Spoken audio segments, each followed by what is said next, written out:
আচরণে আপনি খুব কষ্ট পেয়েছেন, তাই না? কষ্ট, আহার কষ্ট, কষ্ট পেতে পেতে পাথর হয়ে গেছিলাম না আমি। আপা, আবির ছেলে মানুষ, সমস্ত ইমোশন ওর বিবেকটাকে নষ্ট করে ফেলেছে। তাছাড়া আপনি ওর মায়ের মতো, আপনি যদি এভাবে দীর্ঘ নিঃশ্বাস ছেড়ে কষ্ট পেয়ে কথা বলেন তাহলে ওর কিন্তু ক্ষতি হতে পারে। তাই বলছিলাম, কষ্ট পেয়েন না, আপনি ওকে মাফ করে দেন। লুবনা, আমি ওর আচরণে কষ্ট পেয়েছি সত্য, কিন্তু আমি ওর অমঙ্গল কামনা করবো তা তো হয় না। আমি ওকে গর্ভে ধারণ করিনি এটাও সত্য, কিন্তু মা হিসাবে আমি ওকে ধারণ করেছি। আমি ওকে বড় করে তুলেছি।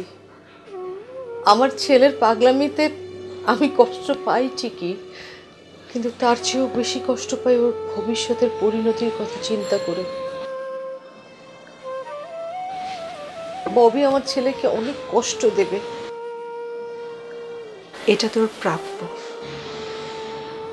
লুবনা, সরি আপা, আমি আসলে আমার নিজের জীবনের অভিজ্ঞতা থেকে বলছি।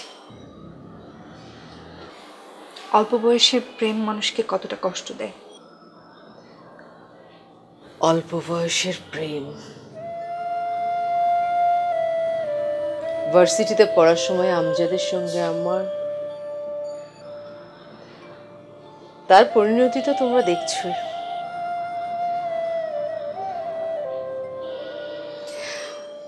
আচ্ছা চলো, ঘুমাবে। আপনি যান, আমি পরে ঘুমাবো। আমি তো তোমাকে রেখে ঘুমাবো না, আমার সঙ্গে তোমার বেড শেয়ার করতে হবে। চলো।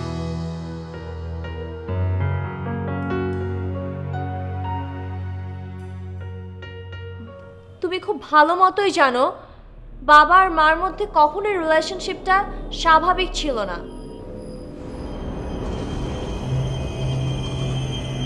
আমরা সবসময় দেখতাম তারা ঝগড়া করত। আমাদের বাসায় একটা ক্লিনার কাজ করত, আর সে ছিল বাবার পাঠানো লোক। ওই লোকটার মাধ্যমেই বাবা মাকে স্লিপিং পিল খাইয়ে দেয়।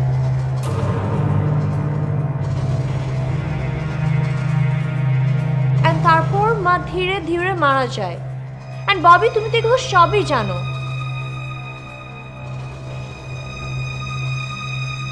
ওই লোকটার আমেরিকাতে জেলও হয়েছিল।